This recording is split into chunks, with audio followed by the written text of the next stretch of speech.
नमस्कार दोस्तों, मेरा नाम है मोहित और आप देख रहे हैं मोहित लखनऊ प्रॉपर्टीज़। तो दोस्तों अभी कुछ टाइम पहले मुझे किसी ने कमेंट करके पूछा था कि मैं एक ज़मीन खरीद रहा हूँ जो कि नोटरी वाली है, तो क्या उस ज़मीन को मैं अपने नाम पर रजिस्टर्ड करवा सकता हूँ या फिर नहीं। और साथ ही मेरे पास इससे मिला-जुला एक कमेंट आया था कि सर मेरे पास नोटरी वाली ज़मीन है और मैं किसी दूसरे के नाम पर ट्रांसफ़र कर सकता हूँ। तो आज इन्हीं सवालों का जवाब आज की वीडियो में मैं आपको देने वाला हूँ। तो बने रहिएगा इस वीडियो में शुरू से लेकर लास्ट तक।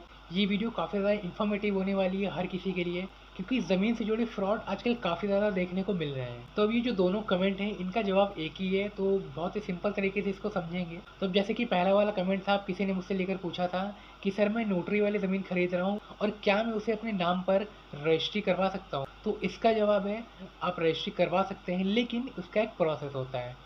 क्या होता है इसे बहुत ध्यान से समझिएगा। अब मान लीजिए आपने जो नोटरी वाली ज़मीन आपने खरीदी, उसके नाम पे नोटरी थी, आपने भी उससे नोटरी लिखवाई और इसके बाद में आपने रजिस्ट्री करवा ली, लेकिन रजिस्ट्री उसकी होगी नहीं, क्योंकि जिस व्यक्ति से आपने ज़मीन खरीदी थी उसने नोटरी तो करवाई थी, लेकिन उसके नाम पे ज़मीन रजिस्टर्ड नहीं थी। तो वो किसी को भी उस ज़मीन को ट्रांसफ़र नहीं कर सकता है। सिर्फ नोटरी और नोटरी के द्वारा ही वो आपको ज़मीन दे सकता है। लेकिन अब यहाँ पे भी आपके साथ में फ्रॉड हो सकता है। अब देखिए क्या होता था पहले के ज़माने की, अगर हम बात करें जैसे हमारे दादा परदादा के समय की अगर हम बात करें, तो वहाँ पर क्या होता था कि ज़बान की कीमत होती थी। अब कोई कह देता था कि भाई ये हमारी ज़मीन है, नोटरी लिखवा लीजिए, ये ज़मीन आपकी हुई। और पहले के लोग इतने जागरूक हुआ नहीं करते थे, उन्हें इतनी इन्फॉर्मेशन हुआ नहीं करती थी। लेकिन आज के समय में समय बदल गया है, दुनिया बदल गई है और कानून भी बदल गए हैं। तो मान लीजिए कि आपने कोई नोटरी वाली ज़मीन खरीद ली, उसके नाम पर नोटरी थी, आपने भी एक नोटरी लिखवाई और उस ज़मीन पर कब्जा कर लिया। लेकिन अब वहाँ पर क्या होगा कि जिस व्यक्ति से आपने ज़मीन खरीदी थी, वो व्यक्ति उस ज़मीन को दोबारा से बेच सकता है और आपको इसकी खबर तक नहीं होगी। कैसे? ये भी समझ लेते हैं। अब देखिए एक जो प्रोसेस होता है रजिस्ट्री का, अब रजिस्ट्री का प्रोसेस क्या होता है पहले इसको समझिएगा, फिर आगे मैं इसके बारे में समझाऊँगा। अब जैसे रजिस्ट्री होती है, रजिस्ट्री में क्या होता है कि आप जब किसी से ज़मीन खरीदते हैं, वो उसके नाम पर रजिस्टर्ड होती है और जब आप उस ज़मीन को खरीदते हैं तो आपके नाम पर उसकी रजिस्ट्री करा दी जाती है और उसका दाखिल खारिज भी आप करवा लेते हैं। अब इसके बाद में क्या होगा कि अगर वो व्यक्ति फिर से उस ज़मीन को बेचना चाहता है, तो जब वो बेचना चाहेगा, तो जो तहसील होता है, तहसील से एक नोटिस जारी होता है कि वो ज़मीन फिर से बेची जा रही है। तो उसका पता आपको चल जाएगा। लेकिन वहीं दूसरी तरफ, अब नोटरी की तरफ हम आते हैं। अब मान लीजिए कोई नोटरी वाली ज़मीन थी, अपनी नोटरी करा ली आज के समय में, तो अब यहाँ पर क्या होगा कि आपके पास उसकी सिर्फ़ नोटरी है, कोई रजिस्टर्ड नहीं है।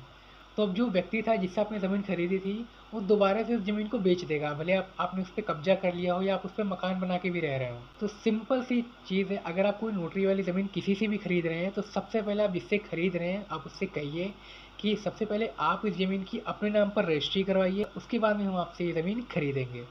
तो एक तरीका तो ये होता है। फिर दूसरा जो प्रोसीजर है, अब मान लीजिए कोई कहता है कि भाई मेरे पास नोटरी वाली ज़मीन है, मैं उसे बेचना चाहता हूँ। अब यहाँ पर सवाल ये आता है कि वो नोटरी आपके नाम पर है या आपके दादा के नाम पर है या आपके पिताजी के नाम पर है। अब यहाँ पर एक सवाल ये आता है कि मान लीजिए वो नोटरी जो है वो आपके दादाजी के नाम पर है, लेकिन उन्होंने उसकी रजिस्ट्री नहीं करवाई थी।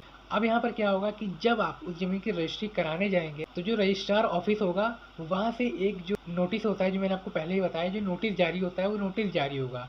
तो वो नोटिस उस व्यक्ति के पास में जाएगा जिस व्यक्ति की वो ज़मीन थी। मतलब कि वो व्यक्ति अगर ख़त्म हो चुका है, तो उसके जो वारिस होंगे, उनके पास में नोटिस चला जाएगा और इसके बाद में जब उन्हें पता चलेगा कि भाई हमारी ज़मीन तो यहाँ पर भी है, तो वो लोग क्या कर सकते हैं कि वो उस ज़मीन पर कब्ज़ा कर सकते हैं और आप उस पे कुछ भी नहीं कर पाएँगे, क्योंकि वो कानूनन उन लोगों की ज़मीन है। तो अगर आपके पास में नोटरी वाली ज़मीन है, अगर वो आपके नाम पर है, तो ही आप उसे अपने नाम पर रजिस्टर्ड करा के बेच सकते हैं। लेकिन अगर वो ज़मीन आपके पिताजी या दादाजी के नाम पर है और अगर वो एक्सपायर हो चुके हैं, तो फिर आपको उस ज़मीन को बेचना काफ़ी ज़्यादा मुश्किल हो जाएगा।